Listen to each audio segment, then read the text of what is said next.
Hello everyone, myself Anurag Singh. So today I'm going to take a very important class. So let's start. Myself Anurag Singh.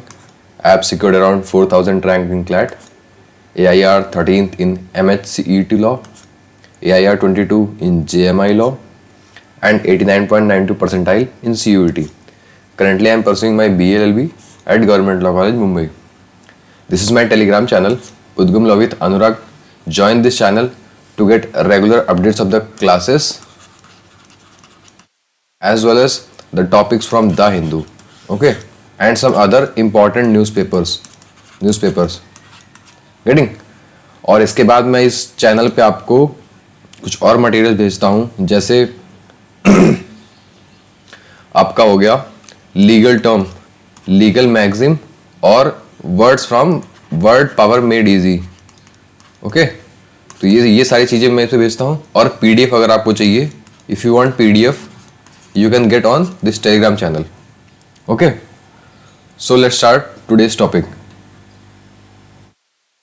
Start करने से पहले बता दूं आपको कि CLAT में जीके का क्वेश्चन पूछते कैसे हैं, ओके। सो आप समझ लो ये टॉपिक है आपका,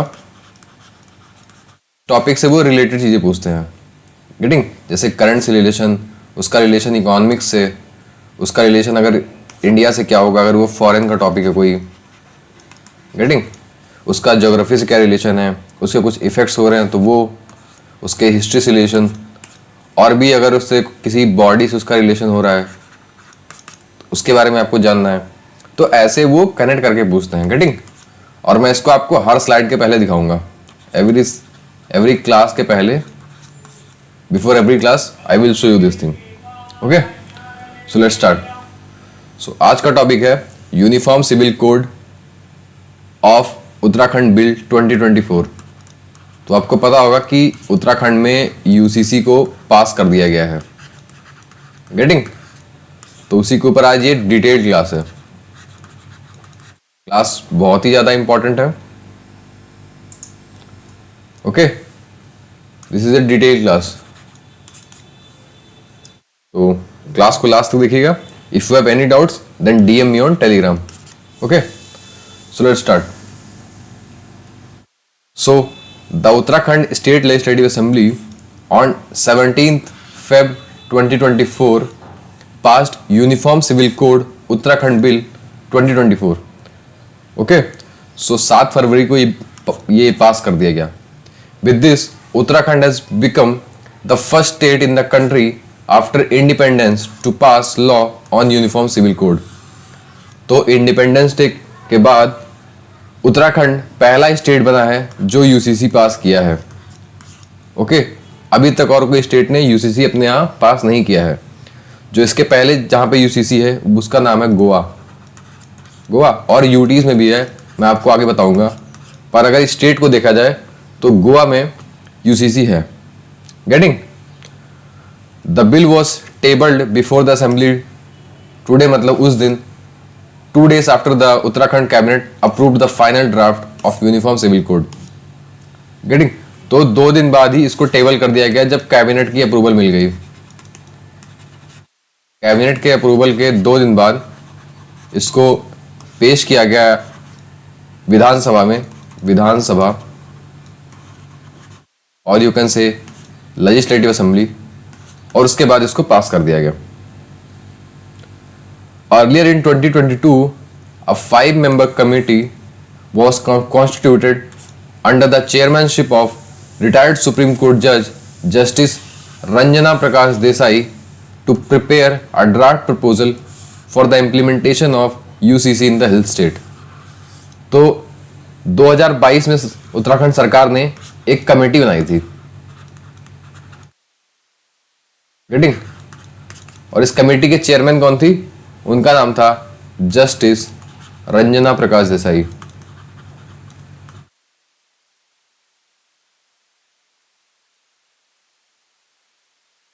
तो इनके चेयरमैनशिप के अंडर एक कमेटी बनाई गई थी। उस कमेटी का काम यह था कि ये एक ड्राफ्ट प्रपोजल बनाए for the implementation of UCC in Uttarakhand, okay.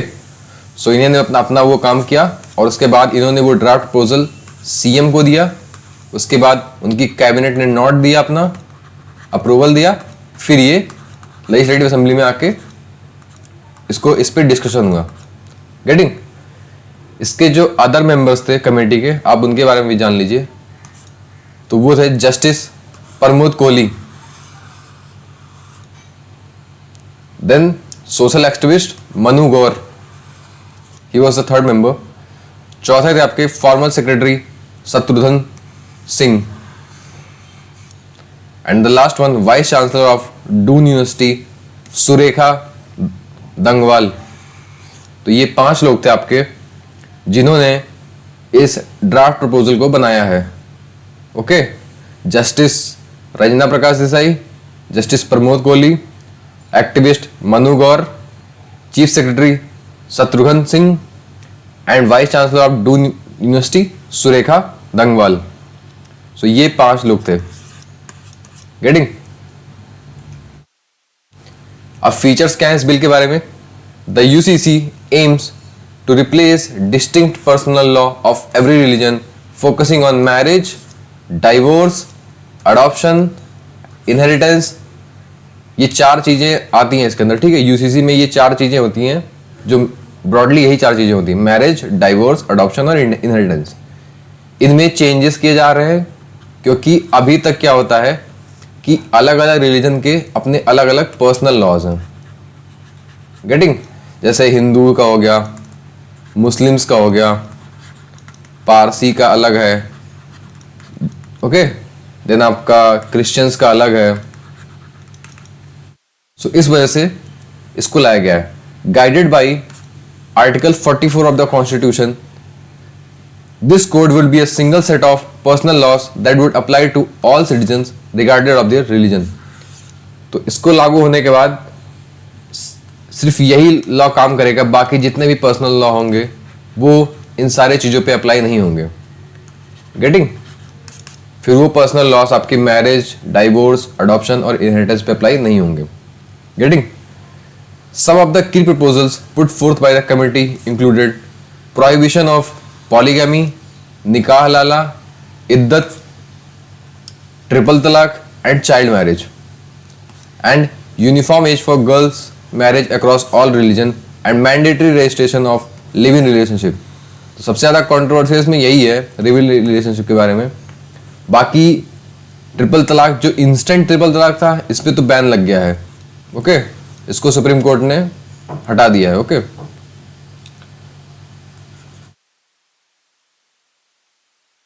आपका ये पॉलीगैमी पे ये रिस्ट्रिक्शन लगा रहे हैं आपके, निकाह हलाला पे एंड इद्दत। इद्दत क्या होता है? ये होता है a mandatory period of waiting to be observe by women following the dissolution of a Muslim marriage. तो जब मुस्लिम मैरिज को, किसी मुस्लिम मैरिज को अगर डिसॉल्व किया जाता है तो उसके बाद वुमेन को एक इद्दत पीरियड बिताना होता है। मतलब इस पीरियड में वो किसी के साथ लाइक शादी नहीं कर सकती हैं, उसको इद्दत पीरियड बोलते हैं। Getting? So this thing you should know. The UCC bill 2024 aims to focus on gender equality by treating men and women equally in matters such as inheritance and marriage। तो ये जेंडर इक्वालिटी की भी बात कर रहा है कि मतलब इनहेरिटेंस में मतलब क्या प्रॉपर्टी हमको अपने पेरेंट्स से मिलेगी। Okay, property that we will get from our parents. Okay, और मैरिज को लेके इसमें ये मेन और वुमेन को अब इक्वल करना चाहते हैं। So this thing you should know. The code is also likely to extend and equal opportunity share to Muslim women against the existing 25% share accorded under the Muslim personal law. तो अभी तक क्या है कि Muslim women को उनका 50% share नहीं मिलता है, अगर या पूरा शेयर नहीं मिल रहा है। ओके, अभी तक उनको 1/4 ही मिलता है। आपको मैं आगे बताऊंगा कि कैसे इस प्रॉपर्टी शेयर को डिवाइड किया जाता है मुस्लिम्स में। Okay, so let's start. So till now how Muslim property is divided in Muslims. So Muslims में क्या होता है कि टोटल 12 शेयर होल्डर्स होते हैं. ओके, शेयर होल्डर्स, पेरेंट मतलब मदर के साइड से, फादर के साइड से, फिर चिल्ड्रन में हो गया. ओके, जैसे मेल एंड फीमेल, तो ऐसे 12 लोग होते हैं, 12 शेयर होल्डर्स होते हैं. ओके, और ईच शेयर होल्डर के कुछ कंडीशंस होते हैं, मतलब जो उनको मिलेगा वो कुछ कंडीशंस की वजह से ही मिलेगा. Certain conditions are there. So for instance, a wife takes 1/4 share in case whether the couple is without linear descendant and 1 heir share, otherwise wife. तो वाइफ को 1/4 ही मिलेगी. गेटिंग? अगर उनका कोई लीनियर डिसेंडेंट, मतलब जैसे हमारे फादर हो गए, फादर का लीनियर डिसेंडेंट मैं हो गया. ओके, इस चाइल्ड, फिर इसका चाइल्ड, तो इसको लीनियर डिसेंडेंट बोलते हैं. गेटिंग? सो वाइफ को 1/4 शेयर ही केवल मिलेगा. नेक्स्ट पॉइंट है इसका, a husband in the case of succession to his wife state takes half share in case where the couple is without linear descendant and 1/4 share otherwise. समझ रहे हो? Husband को कितना मिल रहा है यहां पे? हाफ मिल रहा है अगर विदाउट लीनियर है, अगर नहीं है तो फिर 1/4 मिलेगा उसको. और अगर सोल डॉटर है तो उसको कितना मिलेगा? उसको हाफ शेयर मिलेगा. Where the deceased has left behind more than 1 daughter,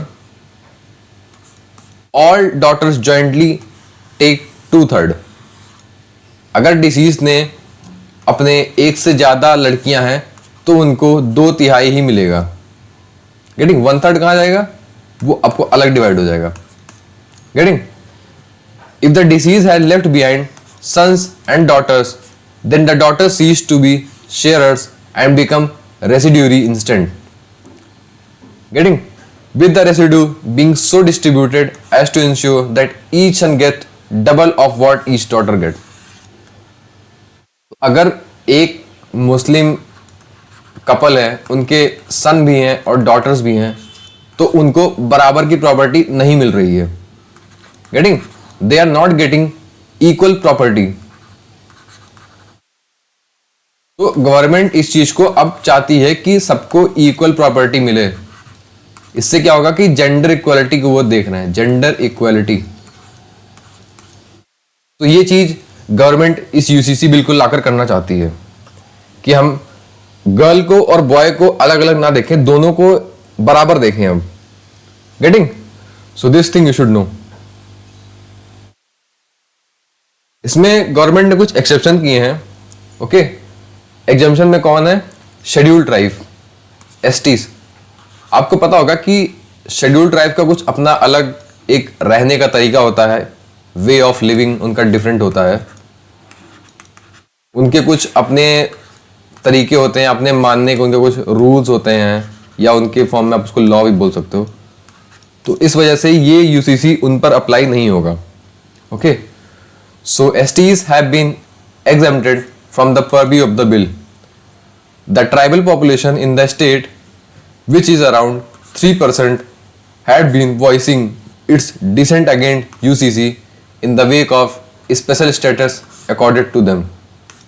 Okay, so STs को altogether एक different status मिल जाता है.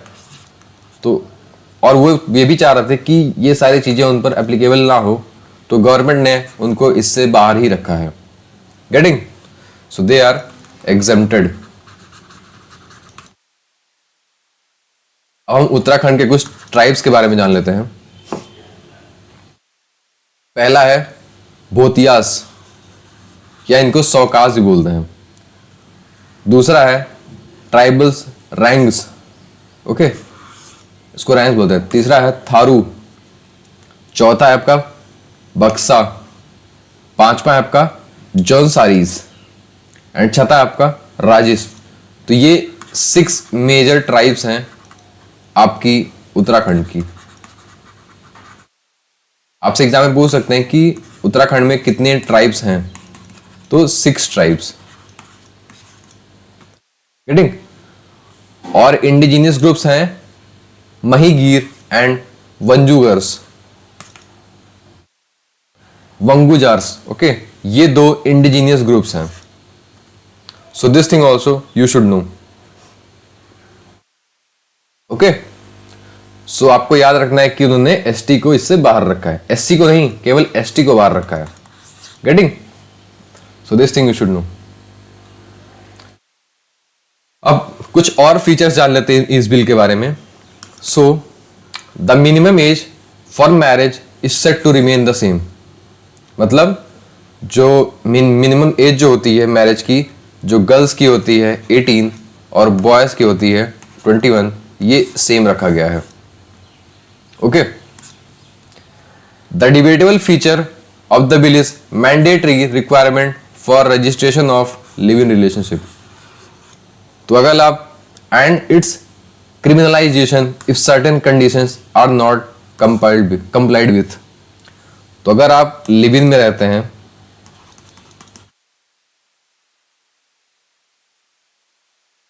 तो आपको उत्तराखंड में रजिस्टर करना पड़ेगा।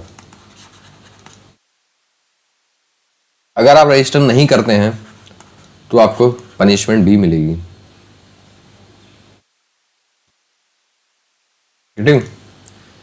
With this mandate, the proposed law will confer disproportionate power on the state to penalize consensual relations and violate individual autonomy.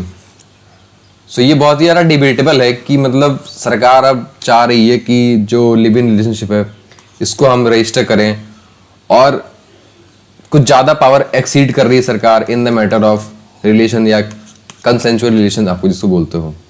Okay, और ये इंडिविजुअल की ऑटोनॉमी को वायलेट कर रहा है, जैसे आर्टिकल 21 को आपको वायलेट कर रहा है, आप ये कह सकते हैं। Okay, right to life and personal liberties जो होती हैं उसको ये वायलेट कर रहा है। ओके, अभी और डिस्कस करते हैं इसमें। सो पनिशमेंट क्या क्या है? Minimum marriage age of 18 years for girls and 21 years for boys. अगर इसको आप कंप्लाई नहीं करोगे तो आपको 6 ईयर की जेल हो सकती है या 25,000 का फाइन हो सकता है, या both. Getting? So this thing you should no. Mandatory registration है विद इन 60 डेज। ओके, 60 दिन के अंदर आपको इसको रजिस्टर करवाना ही करवाना है। अगर नहीं कराते हैं तो 10,000 का फाइन है। अगर आप मैरिज को डिसॉल्व कर रहे हैं इन कंट्रावेंशन ऑफ यूसीसी नॉर्म्स, तब आपको जेल हो सकती है 3 साल की। गेटिंग? अगर आप अपनी मैरिज को डिसॉल्व कर रहे हैं और वो यूसीसी से कंप्लाई नहीं कर रहा है तो आपको 3 साल की जेल हो सकती है। ओके, अगर आप पॉलीगमी, बाइगमी, हलाला, इद्दत, ट्रिपल तलाक कर रहे हैं तो आपको 3 साल की सजा या 50,000 का फाइन या दोनों लग सकता है। गेटिंग? क्योंकि ये सब बैन हो चुके हैं इसके अंडर। लिव इन कपल्स को 1 महीने के अंदर अपने रिलेशनशिप को रजिस्टर करवाना है। Okay, details to be verified by registrar who can conduct inquiry to establish validity of relationship. तो जब आप रजिस्ट्रार के पास जाओगे अपनी मैरिज को रजिस्टर कराने के लिए, तो वो आपकी इंक्वायरी भी कर सकता है उस रिलेशनशिप की वैलिडिटी को फाइंड करने के लिए। गेटिंग? आप अगर रजिस्टर नहीं कराते हैं तो आप कोई भी चीज रेंट पर या खरीद नहीं सकते हैं। ओके, और child born out of relationship will be considered as illegitimate child. Getting? वो आपका इलेजिटिमेट चाइल्ड होगा। और अगर आप अपने रिलेशनशिप को टर्मिनेट कर रहे हो, लिव इन रिलेशनशिप को, तब भी आपको ऑफिशियल्स को इन्फॉर्म करना होगा अबाउट टर्मिनेशन ऑफ रिलेशनशिप। तो देख रहे हो आप सरकार इसको कितना ज्यादा रेगुलेट करना चाह रही है, कितना ज्यादा इसमें इंडल्ज होना चाह रही है। Getting? So this thing you should know. और लास्ट है women deserted by partner entitle to maintenance. अगर कोई हस्बैंड छोड़ करके जा रहा है अपनी वाइफ को, तो उसको मेंटेनेंस देना होगा, गेटिंग, टू हिज वाइफ। सो ये थे कुछ पनिशमेंट्स जो इस बिल में बताया गया है, गेटिंग। अभी ये एक्ट नहीं हुआ है, अभी ये केवल बिल था, ये पास होके भेज दिया गया है गवर्नर के पास, गेटिंग। अभी गवर्नर ने इसको प्रेसिडेंट के पास भेजा है, क्योंकि इसमें बहुत सारी चीजें रिलेटेड है, जैसे बहुत सारे पर्सनल लॉ को चेंज करना पड़ेगा, गेटिंग। सो इस वजह से ये प्रेसिडेंट के पास भेजा गया है। अगर प्रेसिडेंट इसको अप्रूव कर देता है, then it will become a law, getting. So this thing you should no.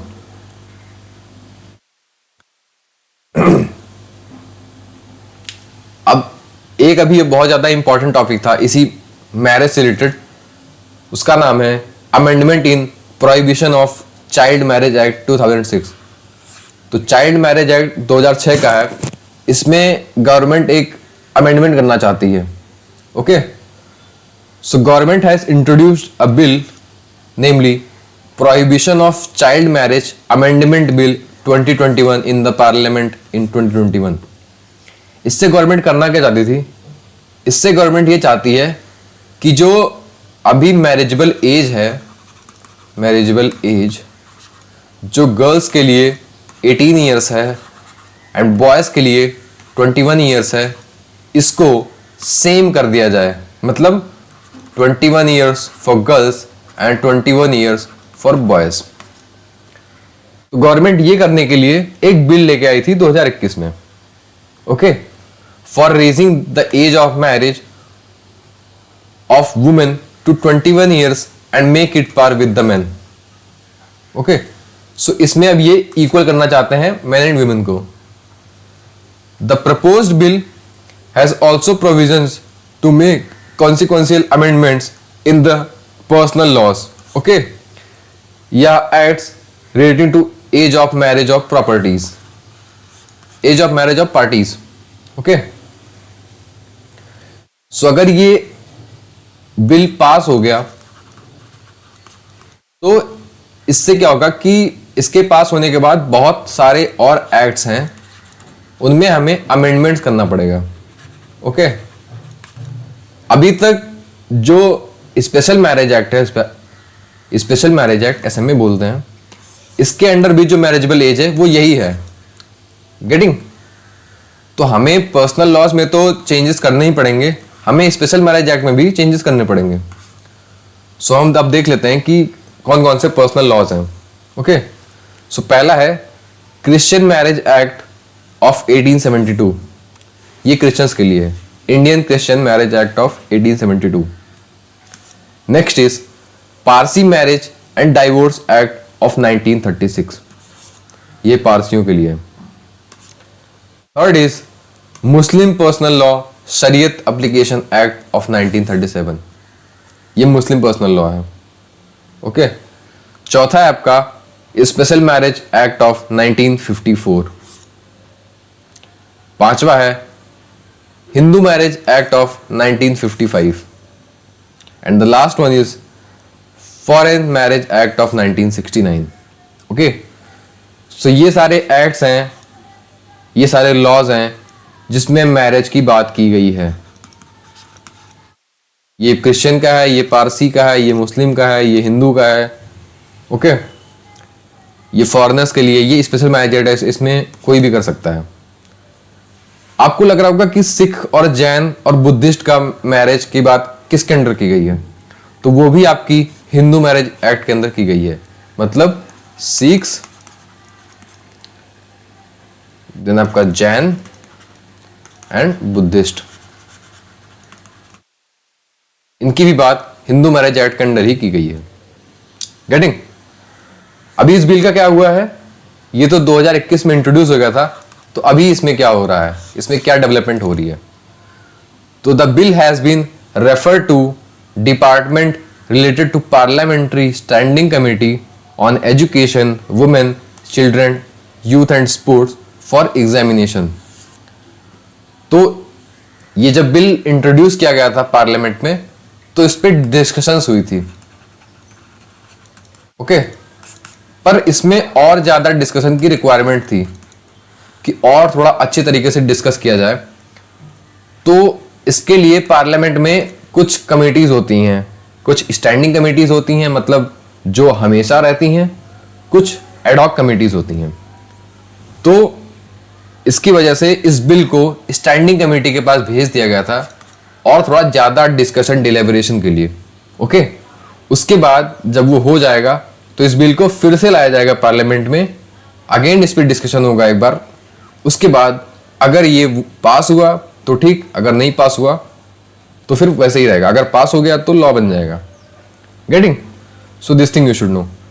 आपको अगर इसके बारे में जानना है standing committee and ad hoc committee, तो इस पर मैं एक क्लास ले लूंगा। ओके, उसमें मैं आपको पार्लियामेंट की सारी कमेटीज के बारे में बता दूंगा, उनके चेयरमैन कौन होते हैं, उनमें मेंबर्स कितने होते हैं, लोकसभा से कितने होते हैं आपके, राज्यसभा से कितने होते हैं आपके। गेटिंग? कौन सी सबसे बड़ी कमेटी है, कौन सी सबसे छोटी कमेटी है, एडहॉक कमेटीज कैसे बनती हैं।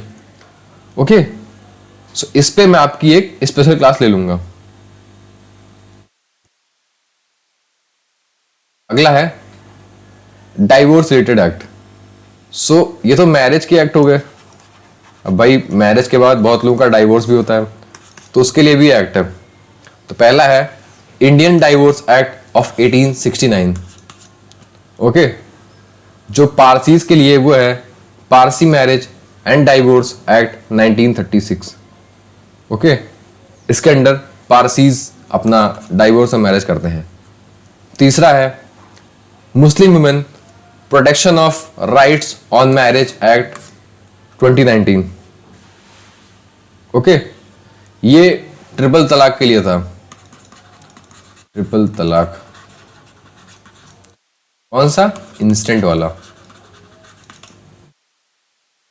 चौथा है आपका Muslim women protection of rights on divorce act 1986। तो ये डाइवोर्स के लिए था।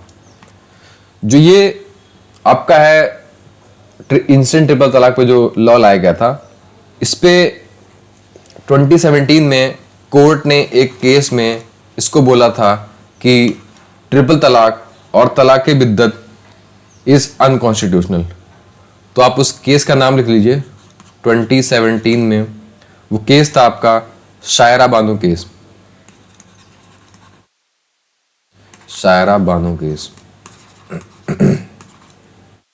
ओके, इसमें कोर्ट ने कहा था कि ट्रिपल तलाक, इंस्टेंट ट्रिपल तलाक, क्या इसको आप बोलते हो, तलाक ए बिद्दत, तलाक ए बिद्दत इज अनकॉन्स्टिट्यूशनल। गेटिंग? उसके बाद 2019 में ये पास किया गया आपका। Getting? So this thing you should no. ये तलाक ए बिद्दत है, बिद्दत। समझ गए आप? सो ये चीजें आपको याद रखनी है। ये केस आपसे वो पूछ सकते हैं। गेटिंग?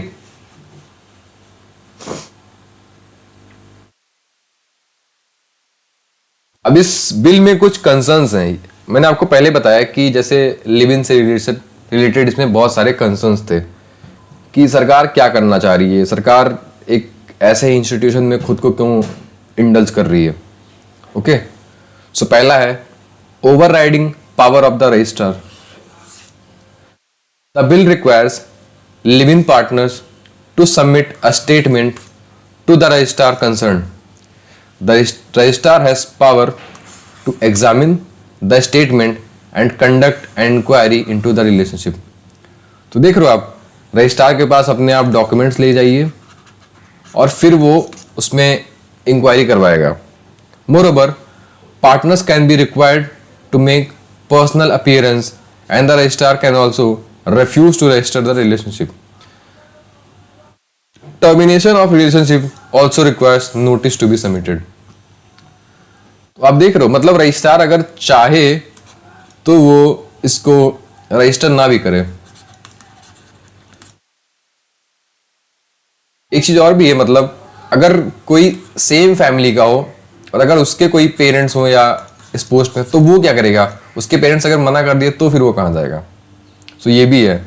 तो इस वजह से कि आप क्यों ऐसे चीज़ों को, लिविंग को आप रजिस्टर करना चाहते हैं।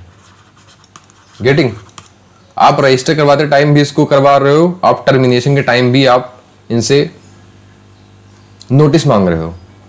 So this thing is somewhat controversial. अगला है imposition of criminal penalty. The couple will be penalized for the submission of false information. The registrar will inform the details to the live-in relations to the police station whose jurisdiction governs the couple. Getting? अगर false information हुई तो आपको penalize भी किया जा सकता है. So this thing is also controversial. अगला है infringing on individuals' autonomy. Okay. So the bill ignores the foundation reason for a live-in relationship, which is that it lacks the formal structure and obligation of a marriage. तो आपको पता है जो लोग live in में रहते हैं उसमें क्या है कि आप अपने मन से आते हैं और दो लोगों की कंसेंट से आप लोग रहते हैं। उसमें आपको कुछ मैरिज के ऑब्लिगेशन नहीं होते हैं, आप बस फॉर्मली आप रहते हैं, इंजॉय करते हैं, चिल करते हैं। ओके, सो आप इसको थोड़ा सा, गवर्नमेंट इसको रेगुलेट करना चाह रही है, थोड़ा सा इसको टाइट करना चाह रही है। इस वजह से ये फाउंडेशन इग्नोर कर रहा है लिव इन रिलेशनशिप के कॉन्सेप्ट जो आया था उसी को ये मतलब उसके अगेंस्ट एकदम जा रहा है। So those who are living together therefore enjoy autonomy in their consensual partnership. Okay, erasing this much needed distinction between these institution is not justiciable. आप अगर इसको रेगुलेट करोगे तो फिर इसमें और मैरिज में ज्यादा अंतर नहीं बचेगा ना। आप लिव इन में और मैरिज में फिर अंतर ही क्या हुआ ज्यादा। इसमें भी आप रजिस्टर करा रहे हो, इसमें भी आप रजिस्टर करा रहे हो, तो इसको लेके कुछ लोग की इस पे आपत्ति जता रहे हैं। ओके, नेक्स्ट है following the Supreme Court's view on adultery the right to sexual privacy. Okay, the law on adultery was contained in section 497 of Indian Penal Code. The law as it stood discriminates on the basis of sex by punishing only men. But another feature of the law was that it criminalized consensual sexual relations. Okay, तो इसको फिर Supreme Court ने struck down किया था। कौन से case में? Case था आपका Joseph Shine versus union of India. Okay, treating adultery as an offence would tantamount to state entering into the real private realm. तो ये कोर्ट ने कहा था, सुप्रीम कोर्ट ने इसको कहा था। ओके, उसने ये भी कहा था कि it is not the look out of the state to interfere in the lives of individuals which were within the sphere of his or her constitutionally protected right to privacy and self-determination. Okay, right to privacy की बात किस में की गई है? वो की गई आपकी के.एस. पुत्तस्वामी केस में।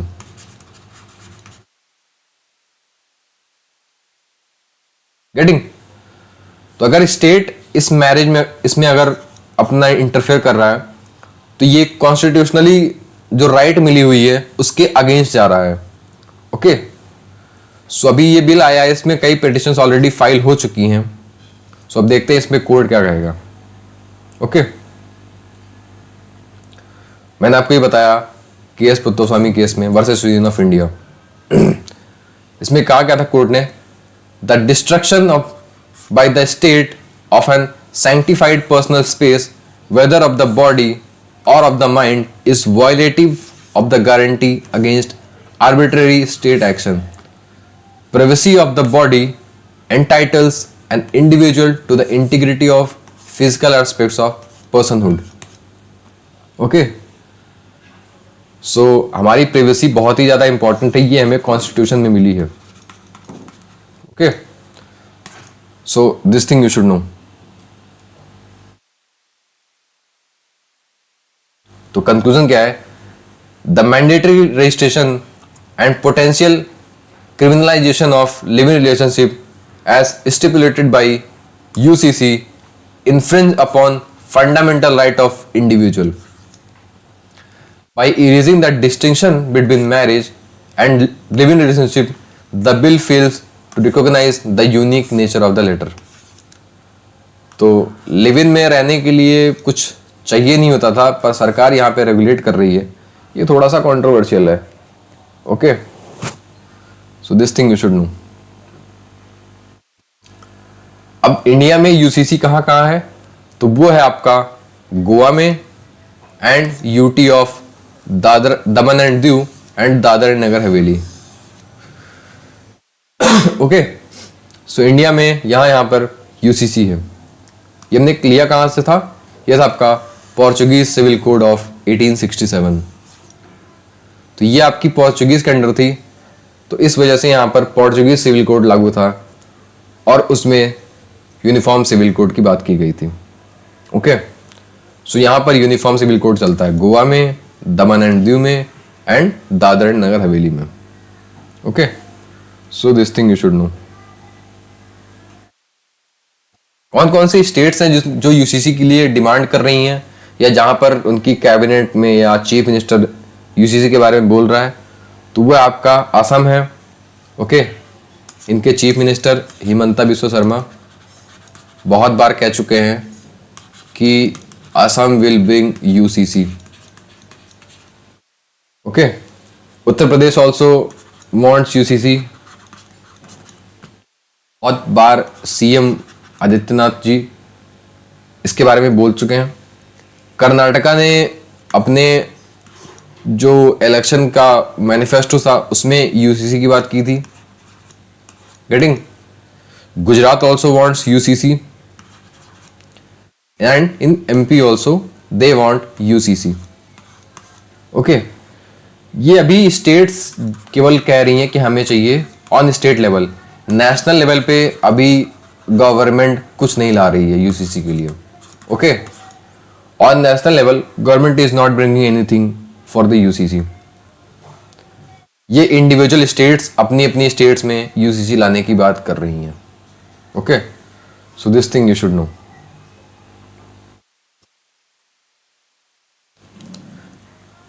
मैं आपको उत्तराखंड के गवर्नर के बारे में बता दे रहा हूं।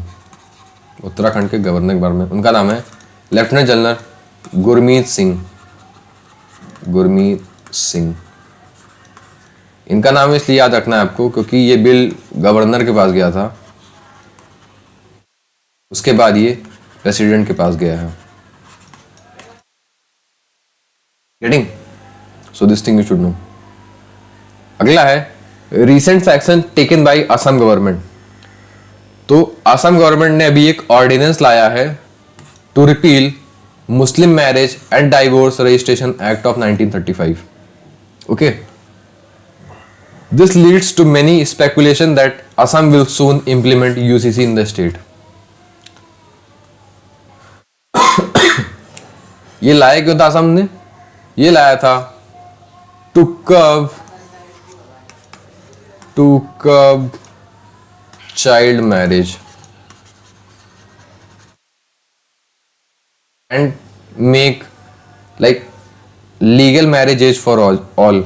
लीगल मैरिज एज जो है वो सब पे लागू करने के लिए। गेटिंग? मतलब 18 एंड 21, ये गर्ल्स के लिए, ये बॉयज के लिए। Okay, on many occasions Assam CM has said that they are seeing Uttarakhand UCC bill. तो वो अभी कह रहे थे कि हम उत्तराखंड के यूसीसी बिल को देख रहे हैं, उनमें अगर कुछ चेंजेस होगा तो वो करके फिर हम असम में इंप्लीमेंट करेंगे और वहां पर भी वो ट्राइबल्स को इससे बाहर ही रखेंगे। Okay, tribals will be out of this act / bill. Getting?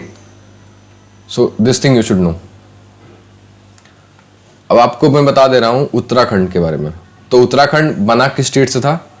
So Uttarakhand was formed out of Uttar Pradesh. Uttar Pradesh. Getting? Uttarakhand के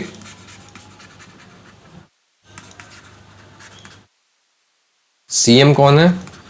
इनका नाम है पुष्कर सिंह धामी। गेटिंग? ये उत्तराखंड के सीएम है। उत्तराखंड के गवर्नर कौन है? इनके गवर्नर कौन है? वो आपका lieutenant general Gurmeet Singh. He is the governor of Uttarakhand. Okay. अब आर्टिकल 44 जो है, आर्टिकल 44 जिसकी बात हो रही थी, ये क्या है? ये आपका किस में आता है? ये आपका फंडामेंटल राइट में आता है, ये आपका ये डीपीएसपी में आता है, या कौन से पार्ट में कॉन्स्टिट्यूशन के आता है? सो ये आता है आपका पार्ट 4 में आता है आपके इंडियन कॉन्स्टिट्यूशन, और ये एक डीपीएसपी है, मतलब directive principles of state policy. मतलब इसका क्या मतलब हुआ? मतलब ये सरकार को करना है, सरकार बाउंड नहीं करने के लिए। सरकार मतलब government is not bound to do this thing, but ये एक रास्ता है, एक एक पाथ है जो कॉन्स्टिट्यूशन हमें गवर्नमेंट को देता है कि आपको ऐसे वर्क करना है। ओके, या आपको इन प्रिंसिपल्स पर आपको काम करना है। तो उसमें से एक ये भी है कि आपको पूरे कंट्री में यूसीसी को लाना है। ओके, आपको पूरे कंट्री में यूनिफॉर्म सिविल कोड लाना है। गेटिंग? सो ये हमारे फ्रेमर्स ऑफ द कॉन्स्टिट्यूशन ने आने वाली गवर्नमेंट्स के लिए ये दिया था। Getting? So this thing you should know. As you all know कि उत्तराखंड शेयर्स, अब इसमें आपको ज्योग्राफी बता दे रहा हूं, आपकी ज्योग्राफी के बारे में।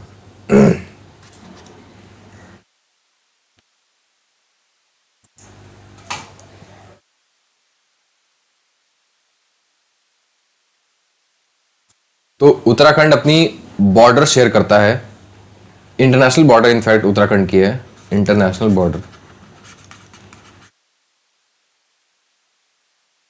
किसके साथ शेयर करता है? वो आपका करता है नेपाल के साथ and with China. Getting? So China के साथ जो बॉर्डर शेयर करता है उसको बोलते हैं हम LAC बोलते हैं, line of actual control. Getting? So इसके कनेक्टिविटी बढ़ाने के लिए गवर्नमेंट ने लॉन्च किया था 4 धाम परियोजना। 4 धाम परियोजना। गेटिंग? 4 धाम परियोजना। इसके अंडर गवर्नमेंट क्या कर रही थी? इसके अंडर गवर्नमेंट क्या कर रही थी? जो 4 धाम हैं, कौन कौन से वो आपके? वो हैं आपके बद्रीनाथ,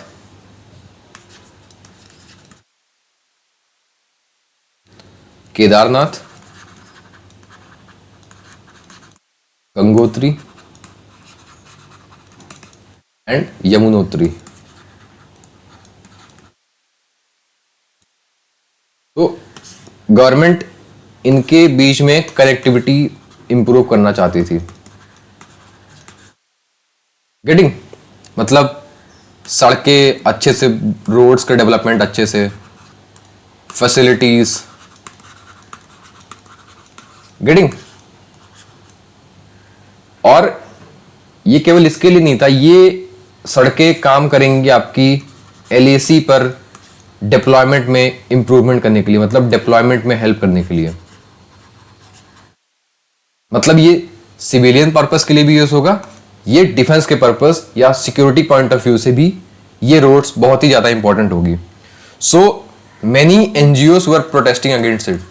NGOs, तो सुप्रीम कोर्ट ने इसमें कहा था कि it's fine that you are protesting कि आप चाहते हो कि उत्तराखंड में सड़कें ना बने क्योंकि वहाँ का वेदर अच्छा नहीं होता, वहाँ का लैंडस्लाइड्स आती रहती हैं, लैंडस्लाइड जैसी प्रॉब्लम उत्तराखंड में बहुत होती हैं, ओके, या आपका अर्थक्वेक आता रहता है, तो आप इसकी वजह से प्रोटेस्ट कर रहे हो, इट्स गुड, आप करो, बट आप कंट्री को, सिक्योरिटी को आप इग्नोर नहीं कर सकते हैं।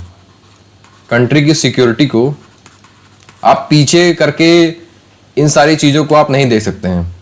अगर देश ही नहीं रहेगा सुरक्षित तो फिर अगर ये चीज़ें आती रहती हैं तो क्या ही फर्क पड़ता है उससे। Getting? And you know China is very much aggressive बहुत रहता है, ओके, एग्रेसिव रहता है, हमेशा लैंड को ग्रैब करने की कोशिश करते रहते हैं। सो इनको प्रॉपर काउंटर करने के लिए, प्रॉपर चेकमेट करने के लिए हमें अच्छा बॉर्डर इंफ्रास्ट्रक्चर चाहिए, बॉर्डर इंफ्रा चाहिए, okay. So supreme court has said that कि border infrastructure is more important than this. So इस वजह से उन्होंने फिर अपना अप्रूव कर दिया था कि BRO कैन मेक रोड्स और government can make road in this hilly state, okay.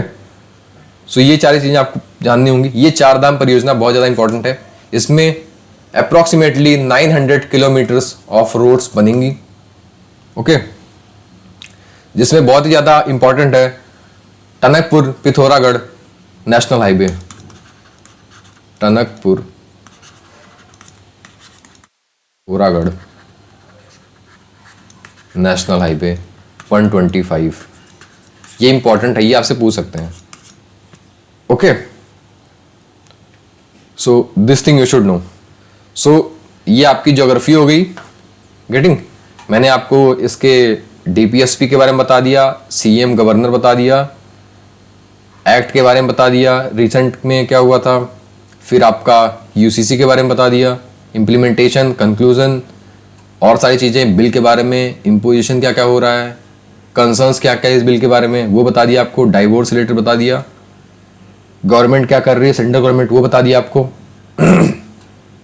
Punishments, features, exemptions, okay, members, introduction, ये सारी चीज़ मैंने आपको बता दी।